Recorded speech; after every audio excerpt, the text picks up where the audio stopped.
Yeah, someone's asking like you can't get rich by renting out your time. Is there really any other way to get rich? Yeah, I mean, if I had to summarize how to make money, at least from what I've learned in life, you have to you basically get rewarded by society for giving it what it wants and it doesn't know how to get elsewhere. And a lot of people think you can go to school and you can study for how to make money, but the reality is there's no skill called business.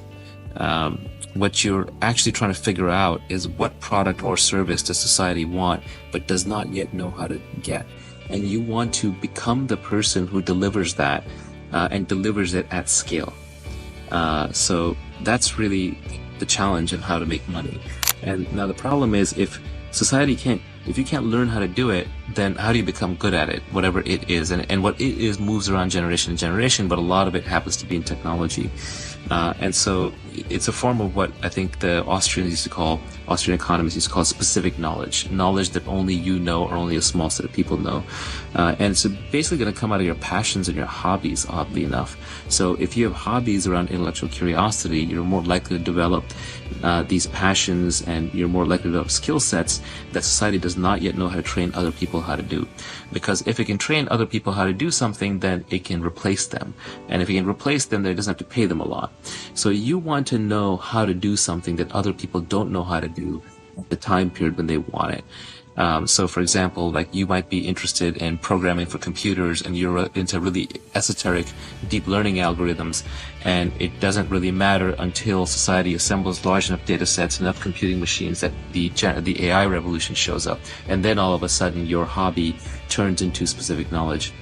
And then you want to take that specific knowledge and you want to be known as the person who can deliver that. So you have to have a brand and a reputation. And the most powerful brands and reputations in the world are individual brands like Oprah, Trump, Cher, like single names, Naval, to some extent I'm trying to build a little bit of that brand accidentally. But if you have a unique name, if you can brand yourself in a unique way, and that branding doesn't come for free, that has accountability on the other side of it. So you're taking risks with brand. You get attacked, you fail, you can have problems, you're really sticking your neck out there. So you basically have to have specific knowledge, you have to take on accountability with a brand, and the last piece of making money is you have to have leverage. Leverage is critical. Leverage, Archimedes famously said, give me a lever long enough and a place to stand and I will move the earth. And that was a very powerful statement when he was basically saying it's the power of leverage. And humans are not evolved to understand leverage. Our evolutionary past maps inputs to outputs. It's a 1-to-1 ratio. So for example, if I'm chopping trees and I'm like harvesting wood to go start a fire, then basically if I put in 8 hours chopping wood, that's probably going to get me 8 times the output that I would get from 1 hour of chopping wood. Whereas with leverage, I might have bulldozers or chainsaws, or I might have lumberjacks working with me. And so if I make the right decision on how to cut down the wood, how to store it, how to ship it and transport it, I get a multiplier effect.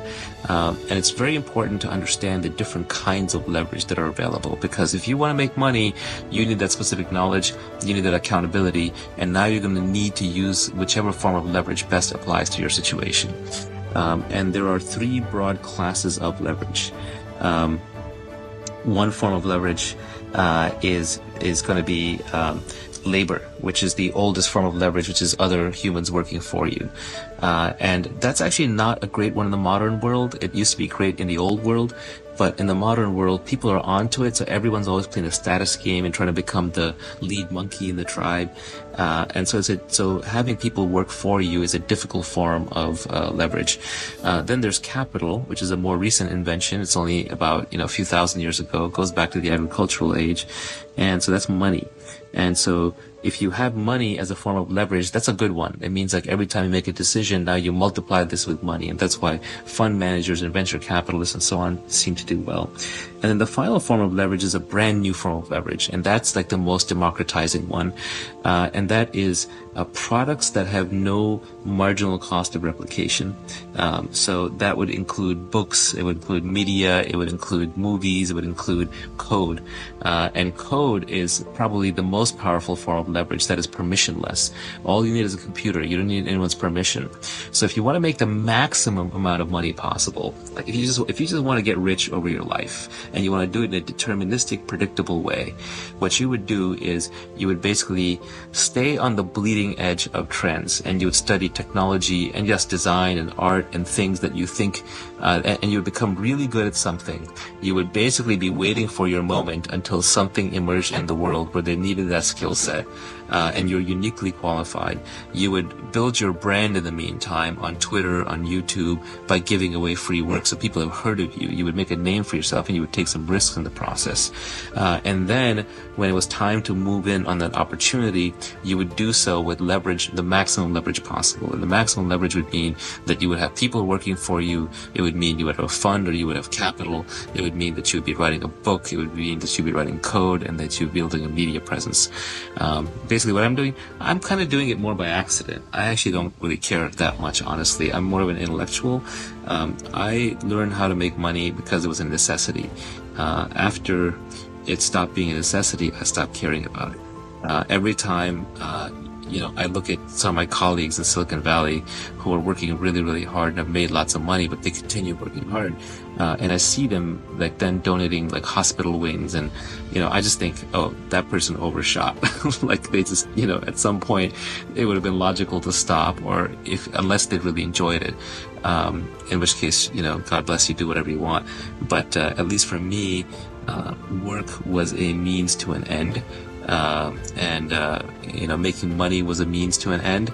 But fundamentally, I'm much more interested in solving problems than I am in making money.